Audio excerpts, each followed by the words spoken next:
Салауатты ауыл дәл осындай акция Қордай ауданы Әлжан ауылында бастау алды.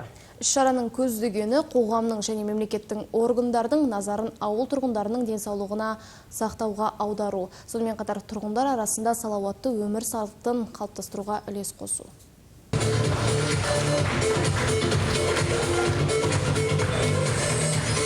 Әлжан ауылдық дәрігерлік амбулаторияда бастау алған акция барысында салауатты өмір сүру жолдары айтылды. Профессор Төлебай Рахбеков ауырмаудың алдын алу, ұзақ жасау, денсаулықты күту, тиімді тамақтану туралы баяндама жасап, тұрғындардың көкейіндегі сауалдарына жауап берді.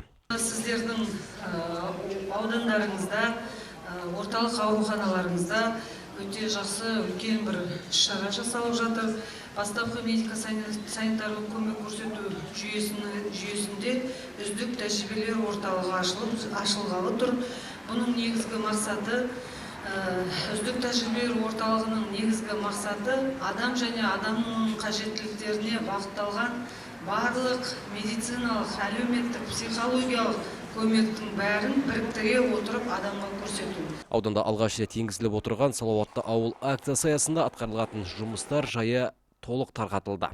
Ауыл тұрғындары игі бастамаға ризашылықтарын білдіріп, алғыстарын айтты. Бұл өте үлкен жұмыс, еңбек, терді қажет етеді. Сондықтан еңбек жеткендеріңізді құттықтаймын және бұл жетістік. Акцияда облыстық денсаулық сақтау басқармасы мен Қордай ауданы әкімдігінің арасында салауатты ауыл жарғысы қабылданып, кейіннен Қордай ауылында салауатты жастар атты денсаулық орталығының ашылуы болды. Іс-шара Қордай орталық ауруханасында өткен конференциямен жалғасты. Шерхан Дәкен, Айбек Нәкен, Айқын ақпарат.